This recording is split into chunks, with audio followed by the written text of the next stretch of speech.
तो सारी चीज़ें ठीक है, लेकिन अगर आप एडमिशन लेना चाहते हैं किसी भी बाहर कंट्री में, तो वहाँ पे तुमको प्रॉपर तरीके से एडमिशन प्रोसेस पता होना चाहिए। इन केस अगर आपको नहीं पता है सारी चीज़ें और एक भी गलती आप कर जाते हो, तो देखो आपको कहीं ना कहीं किसी प्रॉब्लम का सामना करना पड़ेगा।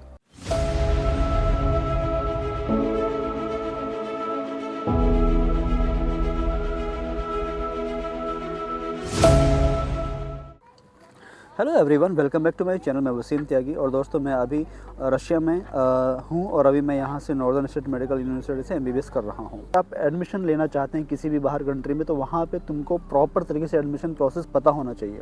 जैसे कि क्या प्रोसेस होता है, क्या स्टेप्स होता है, कहाँ से शुरू करना होता है और कैसे कैसे करना होता है। एक बहुत बड़ी गाइडेंस तुमको चाहिए होती है शुरू से लेके आखिरी तक। ठीक है, एक एक बात मैं यहाँ पे खोल के बताने वाला हूँ। ठीक है, तो चलो स्टार्ट करते हैं।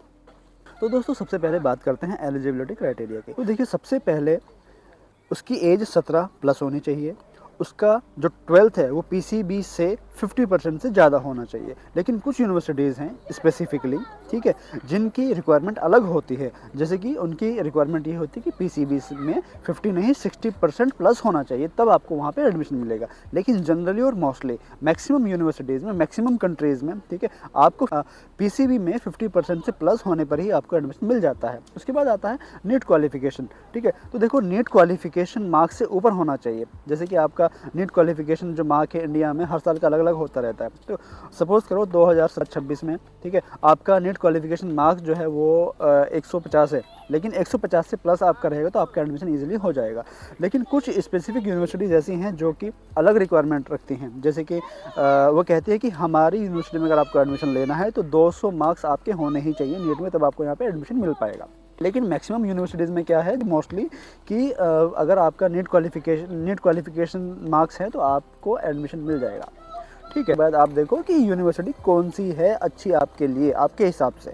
सबका अपना अपना एक क्राइटेरिया हो सकता है उसको चूज़ करने में। कई बार बजट पे भी डिपेंड करता है, कई बार जो है आपकी क्वालिफिकेशन और एलिजिबिलिटी पे भी डिपेंड करता है। जैसे कि मैंने आपको अभी बताया, अगर आपका 50% है तो आप 60% वाली यूनिवर्सिटी में नहीं जा सकते हैं। और आपको अगर आपका जो है नीट क्वालिफिकेशन मार्क्स 200 नहीं है तो आप कुछ स्पेसिफिक यूनिवर्सिटीज़ में नहीं जा सकते हैं और बाकी यूनिवर्सिटीज़ में जा सकते हैं। तो वो डिपेंड करता है कुछ फैक्टर्स पे, छोटे मोटे फैक्टर्स पे। ठीक है, तो स्टार्टिंग से बताता हूँ मैं आपको। सबसे पहले आप क्या करो कि बेसिक चीज़ें देखो। जो भी आप एक लिस्ट बनाओ 10-12 यूनिवर्सिटीज़ की, उसमें देखो कि सारी यूनिवर्सिटीज़ में एनएमसी से अप्रूव्ड हैं कि नहीं है, सारी की सारी वो इंग्लिश मीडियम है कि नहीं है, उन यूनिवर्सिटीज़ में हॉस्पिटल एक्सपोजर है वो सही है या नहीं है, और एनएमसी का जो रूल है वो प्रॉपर तरीके से उस यूनिवर्सिटीज़ के अंदर फॉलो होना चाहिए। अगर एक भी रूल वहाँ पे फॉलो नहीं हो रहा होगा तो आपको प्रॉब्लम हो जाएगी, आप दोबारा से इंडिया में आके प्रैक्टिस नहीं कर पाएंगे। ठीक है, वो यूनिवर्सिटीज़ पूरे के पूरे एनएमसी के रूल फॉलो करती होनी चाहिए। ठीक है, और देखो उसका तरीका एक ये है, जैसे मैंने अप्लाई किया था, मैंने कम से कम कम से कम 1 महीना मैंने प्रॉपर तरीके से टाइम लिया था। क्योंकि देखो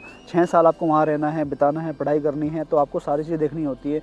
आपको वहाँ का पढ़ाई लिखाई, एक्सपोजर, हॉस्पिटल एक्सपोजर, वहाँ की एकेडमिक्स, वहाँ का रिजल्ट, वहाँ का एफएमजी पासिंग रेशियो, ठीक है, वहाँ का एनवायरनमेंट, वहाँ का माहौल, सारी चीज़ आपको देखनी होती है। ठीक है, तो उस बेस पे आप डिसाइड करो। इसमें मैं how to choose a good university according to yourself, इसमें मैं एक अलग वीडियो बनाऊंगा बाद में कभी। वीडियो 20-25 यूनिवर्सिटीज़ की एक लिस्ट बनाओ, उसके बाद उसमें से कोई 2-3 यूनिवर्सिटी सेलेक्ट करो। एक यूनिवर्सिटी सेलेक्ट मत करना, कम से कम 2 यूनिवर्सिटी आपको सेलेक्ट करनी है। क्योंकि कई बार क्या होता है, किसी एक यूनिवर्सिटी में आपका एडमिशन नहीं हो पाता तो दूसरी में आप जा सकते हो। 2 यूनिवर्सिटी सेलेक्ट करके चलना। तीसरी स्टेप आती है कि एप्लीकेशन प्रोसेस को ऑनलाइन या ऑफलाइन अप्लाई करना। ठीक है, तो उसमें डॉक्यूमेंट्स क्या क्या चाहिए होते हैं मैंने आपको बताया। 10th और 12th की मार्कशीट चाहिए होती है, नीट स्कोर कार्ड चाहिए होता है, पासपोर्ट चाहिए होता है, पासपोर्ट साइज़ फ़ोटो चाहिए होते हैं। ये सारी चीज़ें चाहिए होती हैं अप्लाई करने के लिए। ठीक है, और आप कब अप्लाई कर सकते हैं? देखो, मई से लेके अगस्त तक आप कभी भी अप्लाई कर सकते हैं, लेकिन जितना जल्दी हो सके उतना जल्दी आप अप्लाई करिए। इन केस अगर आप माइंडसेट बना चुके हैं कि आपको बाहर जाना है, एडमिशन बाहर लेना है, एमबीबीएस बाहर से करनी है, किसी भी कंट्री से, आप किसी भी यूनिवर्सिटी से आप करना चाहते हैं, तो बेहतर होगा कि आप उसमें पहले ही अप्लाई कर दो।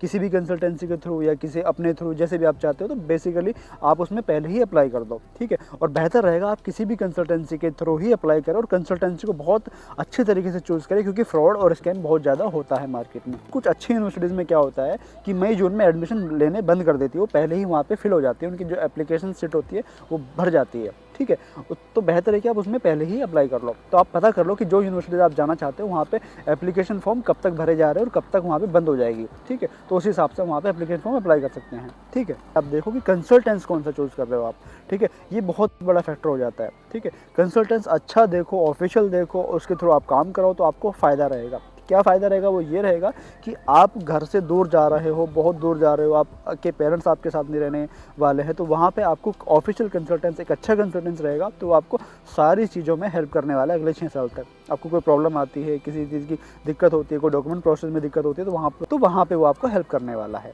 ठीक है। तो उसके बाद आता है दोस्तों, जब आप कंसल्टेंस चूज़ करोगे तो कंसल्टेंस चूज़ करने के बाद क्या होता है, अगला प्रोसेस ये होता है कि कंसल्टेंस को मिलो, उसके बाद वो आपका डॉक्यूमेंट्स लेगा। डॉक्यूमेंट्स में क्या आता है, 10th 12th की मार्कशीट आती है, आपका पासपोर्ट आता है और आपका जो है नेट क्वालिफिकेशन स्कोर कार्ड आता है। ये सारी चीज़ें होती हैं, वो कुछ पासपोर्ट साइज़ फ़ोटो भी आते हैं, वो आपका लेंगे। लेने के बाद वो आपका अप्लाई करेंगे आपकी यूनिवर्सिटी में, जो आप चाहते हैं, जिस यूनिवर्सिटी में आप जाना चाहते हैं उसमें अप्लाई करेंगे। फिर यूनिवर्सिटी आपको एडमिशन लेटर निकाल के देगी। एडमिशन लेटर में बेसिकली लिखा होता है कि आपका नाम क्या है, आप कहाँ से हैं, क्या एड्रेस है आपका, और आप किस यूनिवर्सिटी में एडमिशन लेना चाहते हैं, किस कोर्स में आप एडमिशन लेना चाहते हैं, और ये सारी चीज़ में लिखी होती हैं, ठीक है।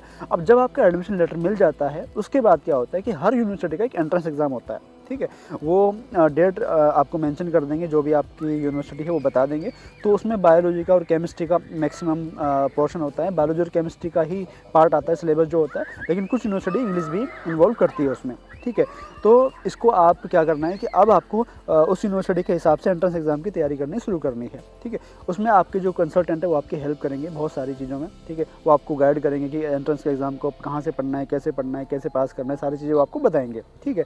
चलो भाई, अगर अब आपका जो है ये भी हो गया कि आपका एंट्रेंस एग्ज़ाम हो चुका है और आप रैंक में आ चुके हैं, आपका एडमिशन अब होना है। तो आपका आगे का प्रोसेस ये है कि अब आपका जो कंसल्टेंट है वो आपके डॉक्यूमेंट्स लेगा। लेने के बाद वो यूनिवर्सिटी में अप्लाई करेगा। वहाँ से आपका 10th 12th की मार्कशीट, आपका पासपोर्ट, ठीक है, और आपके पासपोर्ट साइज़ फ़ोटो और आपका नेट स्कोर कार्ड और आपका एंट्रेंस एग्ज़ाम का जो रिज़ल्ट आएगा वो सब चीज़ साथ मिलके यूनिवर्सिटी में जाएंगी। फिर वो यूनिवर्सिटी आपको एक इन्विटेशन लेटर देगी। इन्विटेशन लेटर बेसिकली सबसे मेन होता है।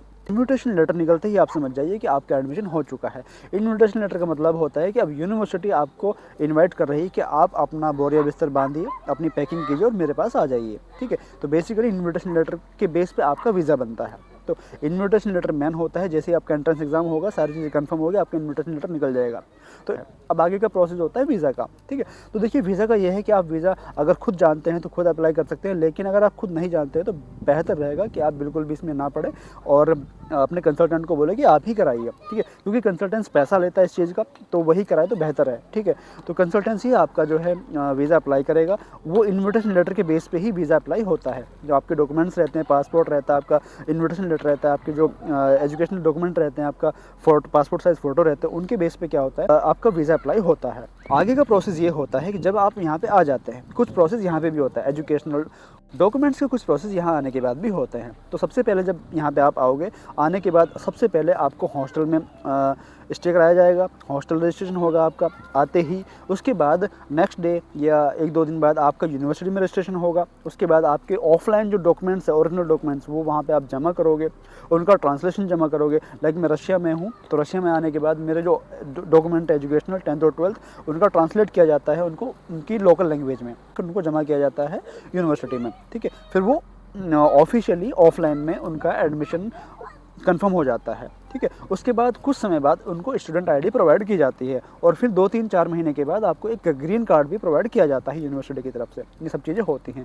और आते ही जैसे ही आप यूनिवर्सिटी में पहुंचोगे, ठीक है, वहाँ आपको एक सिम कार्ड बनवाना होता है और एक बैंक की ज़रूरत पड़ती है। ऑब्वियसली ये तो बहुत नेसेसरी चीज़ है।